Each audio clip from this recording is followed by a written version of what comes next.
and then we will go for the end closure and the opening. So first we will see some problem from the compound cylinder, then from the pressure vessel, then compound cylinder, end closure, and then opening.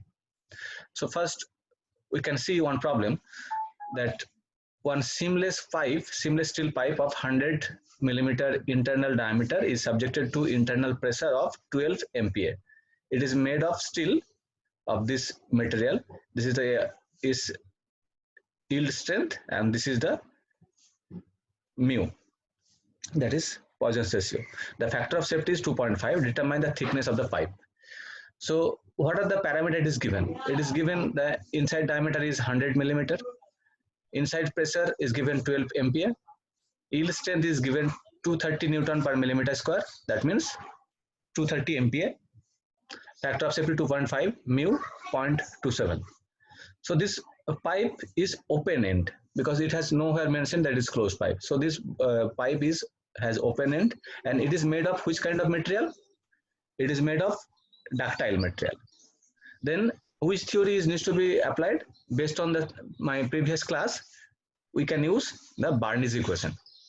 So in order to use the Bernoulli equation, first we need to determine the working stress, that is given tensile yield strength by factor of safety. So 230 by 2.5, this 92 MPa is the yield strength, that is working strength. So if you use the Bernoulli equation, T is equal to di by 2 in bracket root under this term minus 1.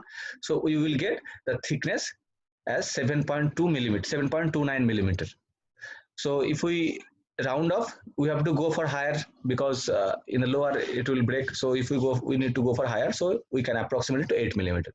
So this is one simple problem based on the pressure vessel. So like that, if any problem is given, first you have to choose which theory needs to apply based on the material and the boundary condition, and then you need to put the formula. So this kind of problem, it is very useful, and sometimes in gate examination also this problem comes, but you have to be very careful whenever you are choosing the theory, because sometimes you have to choose Bernoulli, you have to choose Barlow's, you have to choose Lamy's, you have to choose Clavarino's. So not only from the Macaut point of view, this will also help in the gate examination also. Okay, now there is one important aspect coming, that is compound cylinder. So you can see that in compound cylinder means there is more than one cylinder. So one cylinder is there, and above there is another cylinder.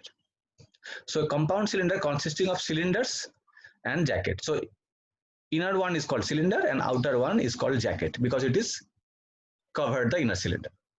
So how this is happening? Generally, the outer diameter of the cylinder is higher than the inner diameter of the jacket. Then how this is assembled? This is assembled, the jacket is heated. Whenever it is heated, this gets elongated and the inner cylinder is inserted over there. And when the jacket is cooled, this gives a compressive force. So that's why